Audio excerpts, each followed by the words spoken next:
اور کہہ دیا کہ بھائی پورے 1:30 بجے پہنچ جانا۔ اور کیا کہا جائے، مرزا فرات اللہ بیگ مسٹر رضا کو کہہ دیا بھائی پورے 1:30 بجے پہنچ جانا ورنہ اندر گھسنے کو نہ ملے گا۔ دوسرے دن جو ہم پہنچے تو وہ پہلے ہی سے دروازہ پر ڈئی دے بیٹھے تھے۔ دوسرے دن جب ہم پہنچے وہاں پر تو وہ پہلے سے ہی مسٹر رضا پہنچے ہوئے تھے۔ ٹھیک 1:30 بجے ہم اندر داخل ہوئے، مولوی صاحب ہم کو دیکھتے ہی پلنگ پر اٹھ بیٹھے اور کہا لاؤ کتاب۔ ہم نے کتاب طاق پر سے اتار ان کے ہاتھ میں دی اور کتاب لیتے لیتے نیچے آ بیٹھے اور کہا اچھا یہ ہے میاں رضا۔ پھر مولوی صاحب کہتے ہیں اچھا یہ ہے میاں رضا۔ بیچارے رضا نے گردن جھکا کر کہا جی ہاں۔ مولوی صاحب نے کہا اچھا بھائی شروع کرو۔ ہمارے پڑھنے کا طریقہ یہ تھا کہ کیا کہا جا رہا، ہمارے پڑھنے کا طریقہ یہ تھا کہ ایک روز میں پڑھتا تھا تو دوسرے روز میاں دانی۔ اب اس کو ہماری شرارت کہو یا محض کہو، اتفاق ہم دونوں چپ کے بیٹھے رہے۔ اتفاق یہ ہوا کہ ہم دونوں چپ کے بیٹھے رہے۔ جب اس خاموشی نے طول کھینچا تو مولوی صاحب نے کہا ارے بھائی آج تم پڑھتے کیوں نہیں ہو؟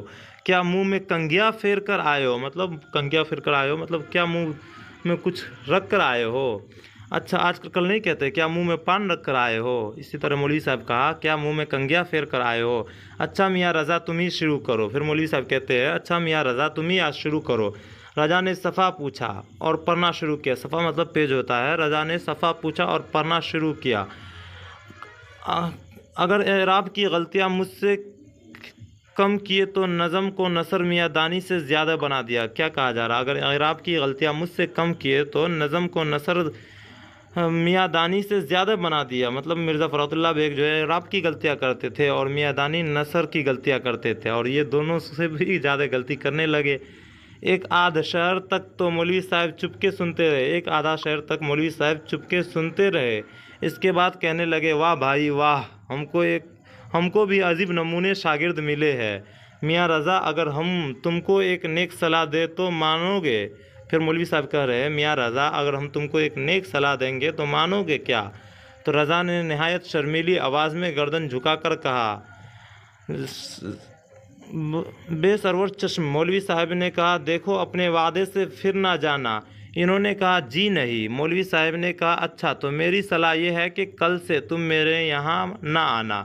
پھر مولوی صاحب کہتے ہیں اچھا تو میری صلاح سے کل سے تم میرے یہاں نہ آنا۔ یہ سن کر وہ بیچارے کچھ پژمردہ سے ہو گئے۔ مولوی صاحب نے کہا بھائی رضا میں نہیں کہتا کہ میرے یہاں آنا ہی چھوڑ دو، میں تم کو بھی ضرور پڑھاؤں گا، مگر 10-15 روز شام کے وقت قالی جان کے یہاں تعلیم ہو آیا کرو۔ قالی جان مطلب ایک جگہ پڑھایا کرتے تھے، وہاں جا کر کچھ دن 10-15 دن پڑھ لیا کرو، اس کے بعد پھر آنا تو ہم پڑھائیں گے۔ مولوی صاحب کہہ رہے اتنے دنوں کے آنے جانے میں تمہارے کانوں کو نظم اور نثر کا فرق معلوم ہو جائے گا۔ مطلب 10-15 دن اگر قالی جان کے یہاں جاؤ گے تو تمہارے کانوں کو نظم اور نثر میں کیا فرق ہوتا ہے وہ معلوم ہو جائے گا۔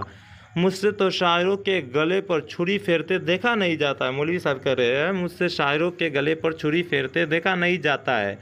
بیچاری متنبتی کو کیا خبر تھی، متنبتی ایک عربی شاعر ہے، بیچارے متنبی کو کیا خبر تھی کہ بتاشوں کی گلی میں نذیر احمد کے کمرے میں اس کے اشعار مولوی رضا صاحب اس کی طرح حلال کریں کہ بیچارے رضا کے سر پر گھروں پانی پڑ گیا۔ خدا خدا کر کے سبق ختم ہوا اور ہم سب رخصت ہوئے۔ راستے میں ہم نے ان کو بہت بنایا اور دوسرے روز سے وہ ایسے غائب ہوئے کہ پھر شکل نہ دکھائی دیے۔ کیا کہا جا رہا ہے، مطلب مسٹر رضا بہت شرما گئے، خدا خدا کر کے سبق ختم ہوا اور ہم سب رخصت ہوئے۔ راستے میں ہم نے اس کو بہت بنایا، مطلب راستے میں مرزا فرات اللہ بیگ اور میاں دانی نے مسٹر رضا کا خوب مذاق بنایا اور دوسرے دن وہ ایسے غائب ہوا کہ پھر شکل نہ دکھائی دیا دوسرے دن سے۔ مسٹر رضا کی حیا کا حال تو سن چکے، اب ہماری بے حیائی کی داستان سنیے۔ پھر مرزا فرات اللہ بیگ کہہ رہے ہیں مسٹر رضا کی حیا کا حال تو آپ سن چکے، اب ہماری بے حیائی کا داستان سنیے۔ سنتے رہیے، بڑا مزہ آئے گا۔ اگر ابھی تک آپ لوگ ویڈیو کو لائک نہیں کیے تو ویڈیو کو پہلے لائک کر دیجیے اور کمنٹ کر کے بتائیے آپ لوگ کو کیسا لگ رہا ہے کلاس۔ میری داستان سنیے۔ میری صرف نحو میں بہت کمزور تھی اور کمزور کیوں نہ ہوتی، شروع کیے ہوئے کئی دن ہوئے تھے۔ اعراب میں ہمیشہ غلطی کرتا تھا، نثر کو سنبھال لیتا تھا مگر نظم میں وقت پڑتی تھی۔